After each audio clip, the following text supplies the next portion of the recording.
الحمدللہ رب العالمین والعاقبۃ للمتقین والصلاة والسلام علی سید الانبیاء والمرسلین اما بعد فاعوذ باللہ من الشیطان الرجیم بسم اللہ الرحمن الرحیم۔ برادران ملت اسلامیہ، السلام علیکم ورحمۃ اللہ وبرکاتہ۔ آپ دیکھ رہے ہیں ہمارا چینل صدائے حق اور میں ہوں محمد خالد محمود نعیمی ہمدانی۔ حضرات محترم، ہم آپ کے سامنے اللہ کے نبی صلی اللہ تعالیٰ علیہ وآلہ وسلم کی مبارک اور پاک سیرت کا بیان کرتے ہوئے آ رہے ہیں۔ پچھلے پروگرام میں آپ کے سامنے اس چیز کا بیان کیا تھا کہ اللہ کے نبی صلی اللہ تعالیٰ علیہ وآلہ وسلم نے صحابہ کرام کو یہ اجازت عطا فرمائی کہ وہ جو ہے مکہ المکرمہ سے ہجرت کر کے یثرب، جو بعد میں مدینہ المنورہ بنا، وہاں پر تشریف لے جائیں۔ حضور نبی پاک صلی اللہ تعالیٰ علیہ وآلہ وسلم کی اس مبارک اجازت عطا فرمانے کے بعد صحابہ کرام جو ہے وہ مختلف ٹولیوں کی صورت میں، مختلف گروہوں کی صورت میں مکے سے ہجرت کر کے مدینہ المنورہ، جو اس وقت یثرب تھا، اس طرف انہوں نے اپنا سفر اختیار کیا اور وہاں پر سب صحابہ کرام جو ہے وہ جمع ہونا شروع ہو گئے۔ اب ایک وقت ایسا آیا کہ حضور نبی پاک صلی اللہ تعالیٰ علیہ وآلہ وسلم، حضرت ابوبکر صدیق اور حضرت مولا علی شیر خدا کرم اللہ وجہہ الکریم، ان کے علاوہ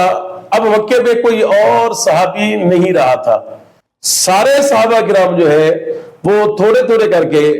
مکے سے ہجرت کر کے یثرب یعنی مدینہ المنورہ پہنچ چکے تھے۔ جب مکے کے لوگوں نے اس ساری چیزوں کو دیکھا اور انہوں نے نوٹ کیا کہ سارے صحابہ کرام جو ہے وہ تھوڑے تھوڑے کر کے یہاں سے ہجرت کر کے یثرب میں جمع ہو گئے ہیں، تو انہوں نے جو ہے اپنا ایک بہت بڑا ایک جو گرینڈ جو ہے نا وہ انہوں نے ایک کانفرنس بلائی، اور یوں سمجھ لیں کہ انہوں نے پورا ایک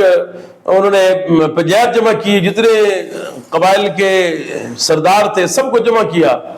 اور ون پوائنٹ ایجنڈا تھا کہ حضور نبی پاک صلی اللہ تعالیٰ علیہ وآلہ وسلم کو کس طریقے سے جو ہے وہ نقصان پہنچایا جائے اور ان کو ہجرت کرنے سے کس طریقے سے روکا جائے۔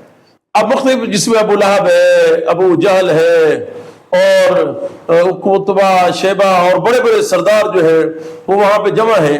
اور مشاورت ہو رہی ہے کہ حضور نبی کریم صلی اللہ تعالیٰ علیہ وآلہ وسلم کے ساتھ جو ہے وہ کیا سلوک کیا جائے۔ اب مفسرین کرام لکھتے ہیں اور مورخ لکھتے ہیں کہ اس سے ان کے وہ گرینڈ جو جرگہ تھا، ان کا گرینڈ جرگہ مشرکین مکہ کا اور سرداران مکہ کا، اس کے اندر جو ہے ابلیس بھی جو ہے وہ نجد کے سردار کی حیثیت سے شریک ہوا۔ اس نے کہا کہ میں نجد کا سردار ہوں اور میں بھی تمہارے اس اجلاس میں شریک ہونے کے لیے آیا ہوں۔ انہوں نے اس کو بھی جگہ دی، ان کے ساتھ وہ بیٹھ گیا۔ اب مکے کے جو سردار تھے انہوں نے اپنا مشورہ دیا کہ کس طریقے سے جو ہے وہ حضور نبی کریم علیہ الصلوۃ والسلام کو جو ہے وہ مکے سے ہجرت کرنے سے روکا جائے اور اسلام کی تبلیغ سے کس طریقے سے حضور علیہ الصلوۃ والسلام کو روکا جائے۔ کسی نے کہا کہ حضور علیہ الصلوۃ والسلام کو پکڑ کے باندھ دیتے ہیں، کسی کمرے کے اندر بند کر دیتے ہیں اور وہاں تک کسی کو رسائی نہیں ہونے دیں گے، اور یہاں تک کہ جب حضور نبی پاک علیہ الصلوۃ والسلام اس کمرے کے اندر جو خود جو ہے وہ ختم نہیں ہو جاتے، نہ ان کو کچھ کھانے کے لیے دیا جائے گا، نہ ان کو کچھ پینے کے لیے دیا جائے گا۔ کسی نے کہا کہ نہیں، ان کو جناب جو ہے نا وہ کسی اور طریقے سے ان کو نقصان پہنچاتے ہیں۔ مختلف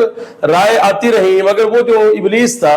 وہ ہر ایک کی رائے کو رد کرتا گیا، کہتا نہیں یہ ٹھیک نہیں ہے، یہ بھی ٹھیک نہیں ہے، یہ بھی ٹھیک نہیں ہے۔ لیکن ابو جہل نے جو کہا کہ پھر ایک ہی حل ہے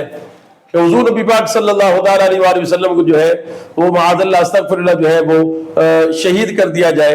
اور ان کو ختم کر دیا جائے، تاکہ نہ حضور علیہ الصلوۃ والسلام ہوں گے اور نہ اسلام کی تبلیغ کرنے والا، نہ اسلام کا نام لینے والا کوئی ہوگا۔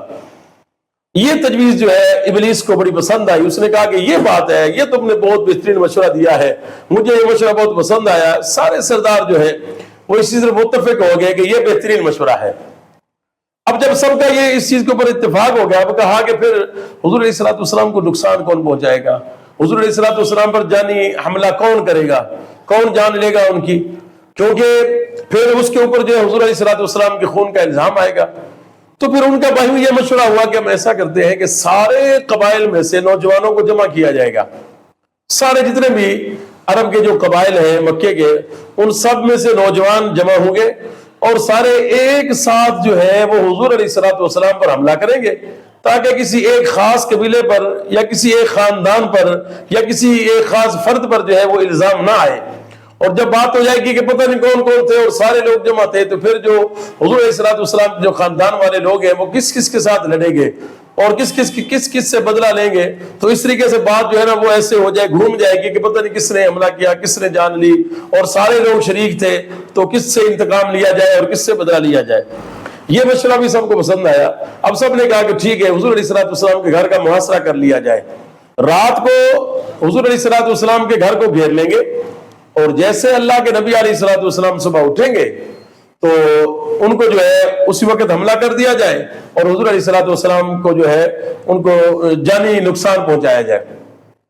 اللہ کے نبی علیہ الصلوۃ والسلام کو اللہ تبارک و تعالیٰ نے یہ ساری حالات سے اور ساری چیزوں سے باخبر فرما دیا۔ جبریل امین آ گئے اور کہا کہ اے اللہ کے نبی صلی اللہ تعالیٰ علیہ وآلہ وسلم، آپ کا رب فرما رہا ہے کہ اب آپ فوری جو ہے یہاں سے آپ مکے سے ہجرت کر کے آپ بھی اپنا سفر یثرب جو ہے وہ شروع کر دیں، سفر مدینہ شروع کر دیں۔ حضور نبی پاک صلی اللہ تعالیٰ علیہ وآلہ وسلم اور حضرت ابوبکر صدیق، حضرت علی شیر خدا، یہ تین شخصیات ہیں مکے کے اندر، باقی سارے صحابہ کرام جا چکے ہیں۔ ابوبکر صدیق پہلے کئی دفعہ حضور علیہ الصلوۃ والسلام کے پاس آئے، کہا یا رسول اللہ مجھے اجازت دیں میں بھی ہجرت کر کے یثرب پہنچ جاؤں۔ حضور علیہ الصلوۃ والسلام ان کو منع فرما دیتے کہ ابوبکر تھوڑا انتظار کرو، کیا اللہ تبارک و تعالیٰ جو ہے وہ تمہارے لیے کسی رفیق سفر کا انتظام فرما دے اور تمہیں کوئی اچھا سفر کا رفیق مل جائے۔ تو ابوبکر صدیق کی سانس پر جو ہے وہ رک جاتے ہیں کہ کیا خبر وہ جو رفیق ہے وہ حضور نبی پاک علیہ الصلوۃ والسلام کی اپنی ذات گرامی ہو، تو اس امید پر آپ رک جاتے ہیں، اور آخر تک رکے رہے جب تک حضور علیہ الصلوۃ والسلام نے نہیں حکم فرمایا۔ اور حضرت مولا علی شیر خدا رضی اللہ تعالیٰ عنہ کے پاس گئے حضور علیہ الصلوۃ والسلام، اور ان سے فرمایا کہ اے علی کرم اللہ وجہہ الکریم، آپ میرے بستر پر میری سبز چادر اوڑھ کر جو ہے وہ آپ سو جائیں، اور اس بات کا یقین رکھیں کہ انشاءاللہ آپ کو کسی بھی طرح کا کوئی نقصان نہیں ہوگا۔ اور ساتھ ہی فرمایا کہ علی جب صبح اٹھو تو میرے پاس مکے کے کچھ لوگوں کی امانتیں ہیں، فلاں بندہ اس کی فلاں امانت ہے، یہ امانت ان کو واپس کر دینا، اور پھر تم بھی جو ہے ہمارے بعد جو ہے وہ ہجرت کر کے یثرب آ جانا۔ وہ ہے کہ حضور علیہ الصلوۃ والسلام بتا رہے تھے کہ علی کرم اللہ وجہہ الکریم، آپ گھبرائیں نہیں، پریشان نہیں ہونا کہ آپ کو کوئی نقصان پہنچے گا، نہیں، بلکہ آپ خیر و عافیت سے جو ہے آپ بھی یثرب پہنچ جائیں گے۔ حضرت مولا علی شیر خدا کرم اللہ وجہہ الکریم حضور نبی پاک علیہ الصلوۃ والسلام کی مبارک اور پیاری سبز چادر اوڑھ کر اللہ کے نبی علیہ الصلوۃ والسلام کے بستر پر جو ہے وہ لیٹ جاتے ہیں۔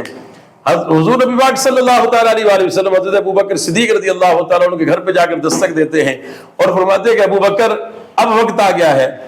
اب چلو، اب ہم نے ہجرت کرنی ہے، اور ہم بھی یہاں سے جو ہے سفر مدینہ یعنی سفر یثرب کی طرف ہم بھی روانہ ہوں گے، اور آپ بھی تیاری کرو۔ حضرت ابوبکر صدیق رضی اللہ تعالیٰ عنہ تو پہلے ہی تیار بیٹھے تھے، اور وہ اپنا سامان کیا تھا بس انتظار میں تھے کہ کب حکم آ جائے گا، کب حکم آ جائے گا، پتہ نہیں کب حکم آ جائے گا تو مجھے مزید انتظار نہ کرنا پڑے۔ جیسے حضور نے فرمایا ابوبکر صدیق رضی اللہ تعالیٰ عنہ حضور علیہ الصلوۃ والسلام کے ساتھ چل پڑے، اور یہ جو اللہ کے نبی علیہ الصلوۃ والسلام جو ہے جب وہاں سے نکلے تو سورہ یاسین شریف پڑھتے ہوئے ایسے آپ نے جو ہے وہ ایسے ایک مٹی کا ایسے ایک چھینٹا جو ایسے ہاتھ سے ایسے ان کی طرف پھینکا اور ان کی آنکھوں میں پڑا اور ان کو نظر نہ آیا، اور حضور نبی پاک صلی اللہ تعالیٰ علیہ وآلہ وسلم جو ہے ان کے درمیان سے جو ہے وہ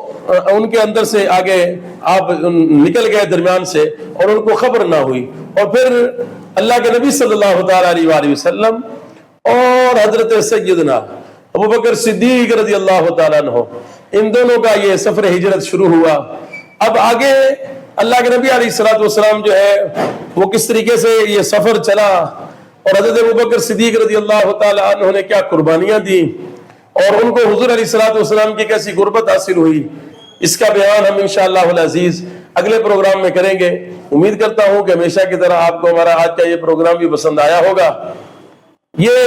پروگرام اگر آپ کو پسند آئے تو اس کو اپنے دوستوں کے ساتھ ضرور شیئر کیجیے گا، کیونکہ ہر اچھی بات جو ہے وہ دوسروں کے ساتھ شیئر کرنا صدقہ جاریہ ہے۔ اللہ تبارک و تعالی ہم سب کا حامی و ناصر ہو۔ فی امان اللہ۔ السلام علیکم ورحمۃ اللہ وبرکاتہ۔